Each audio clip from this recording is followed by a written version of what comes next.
We all need to be careful that our appointments don't get in the way of our opportunities. Welcome to the podcast. Here's your host, Craig T. Owens. There are at least a couple of stories that Jesus tells in the New Testament that seem to go beyond the pages of the Bible. By that I mean there are people that have picked up this story around the world. Even people that don't call themselves Christians will use this story. We call it today the story of the Good Samaritan. Jesus was answering a question. Somebody said to him, Jesus, how do I know if I'm fulfilling the commandments that God has given? And Jesus said it really boils down to two. You have to love God with all your heart, soul, mind, and strength. And then you have to love your neighbor as yourself. Now, the guy who asked the question, we read a little commentary about him. It says that he wanted to justify himself. So he asked a question. He said, and who exactly is my neighbor? And then Jesus tells a story that today we refer to as the story of the Good Samaritan. There's a man that has been mugged along the road. He's laying there beat up. He's lost all of his possessions. And there's two people that come by that are busy with their appointments. They have a place to go. They are in the religious world and they have to get to the tabernacle. They've got to get to the synagogue. They've got responsibilities. They don't have time to stop to be able to help this man. I'm sure that in their minds, they probably justified some things. My work is very important. I can't let it slide. Somebody else will come along and take care of this. But then there's this man that is a Samaritan that comes by. We don't read anything about him having a dream the night before that there was somebody he was going to help. We don't read about an angel showing up saying, look at that guy on the side of the road. You should go help him. Where there's no voice from heaven.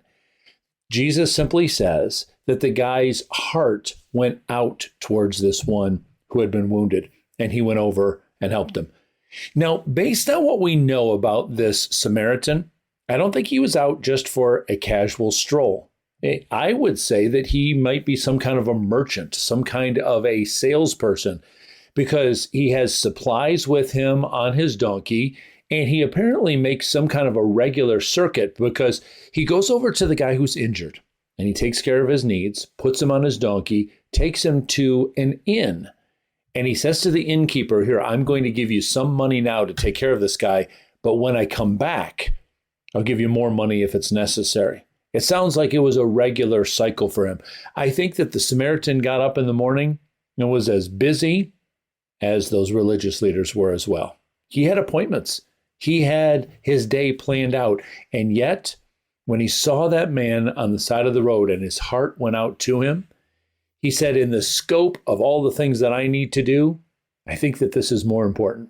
See, just a couple of chapters before this, Jesus gave us a statement that we have now called the golden rule, that we are supposed to do for other people what we would want other people to do for us. And I'm sure that Samaritan might have thought for a moment, if I was on the side of the road, would I want somebody to stop to help me? You see, we have a lot of appointments. I've got a to-do list right here in front of me that every day I work on this. But if we're so focused on getting our appointments done, we just might miss out on a divine opportunity to be able to help somebody.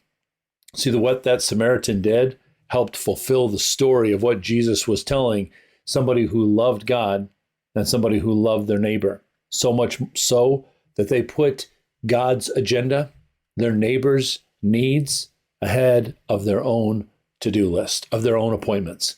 So friends, we got to be careful about this. I love this statement from Solomon in Proverbs. He wrote this, do not withhold good from those when it is due, when it is within your power to act. Do not say to your neighbor, come back tomorrow and I'll give it to you when you already have it with you. Friends, what do you have? I'm sure you've got something that can help one who's in need. So pay attention to your heart. When your heart goes out towards somebody, don't excuse it. Don't look at your to-do list and say, I don't know that I can fit this on my schedule. I might miss some of my other well-planned appointments. I might get behind on some of my other to-do list items. If it moves your heart, then it has moved the heart of God for you to attend to that person. Do that. Don't miss out on those divine opportunities. Contact Craig and keep up with his blog posts, books, and other videos at craigtowens.com.